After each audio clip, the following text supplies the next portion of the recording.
దేశవ్యాప్తంగా postal GDS ఉద్యోగాలకు దరఖాస్తు చేసుకున్న అభ్యర్థులు రెండో జాబితా ఫలితాల కోసం ఎదురు చూస్తున్నారా? అయితే రిజల్ట్స్ త్వరలోనే వెల్లడి కానున్నాయి. మొదటి జాబితా ఫలితాలను ఆగస్టు 19వ తేదీన విడుదల చేసిన విషయం తెలిసిందే.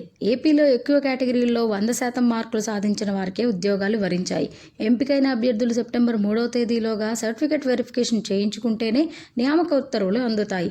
మొదటి సెలక్షన్ లిస్టులో ఎంపికైన అభ్యర్థులు వివిధ కారణాల వల్ల విధుల్లో చేరకపోతే రెండో లిస్టును వెల్లడిస్తారు. రెండో లిస్టులో ఖాళీలు ఏర్పడితే మూడో లిస్టు, దీనిలోనూ చేరకపోతే నాలుగో లిస్టు విడుదల కానుంది.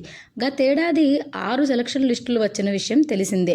గతేడాది మొదటి లిస్టు సెప్టెంబర్ మొదటి వారంలో విడుదల కాగా వెరిఫికేషన్ గడువు సెప్టెంబర్ 3వ వారం, రెండో లిస్టు సెప్టెంబర్ నెలాఖరుకు విడుదలైంది. దీని ప్రకారం ఈ ఏడాది రెండో లిస్టు సెప్టెంబర్ 3 లేదా 4వ వారంలో విడుదలయ్యే అవకాశం ఉంది.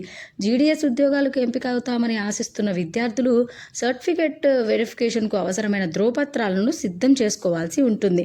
ధ్రువపత్రాలకు పరిశీలనకు కావలసినవి: దరఖాస్తు ప్రక్రియకు సంబంధించిన ఆన్లైన్ అప్లికేషన్, పుట్టిన తేదీ ధృవీకరణ సంబంధించి 10వ తరగతి మార్కుల మెమో, స్టడీ సర్టిఫికేట్, అభ్యర్థి పాస్పోర్ట్ సైజ్ ఫోటోలు, ట్రాన్స్ఫర్ సర్టిఫికేట్, కుల ధృవీకరణ పత్రం, ఆధార్ కార్డ్, ఆదాయ ధృవీకరణ పత్రం, దివ్యాంగులైతే దివ్యాంగ ధృవీకరణ పత్రం, ఇంకా మెడికల్ సర్టిఫికేట్.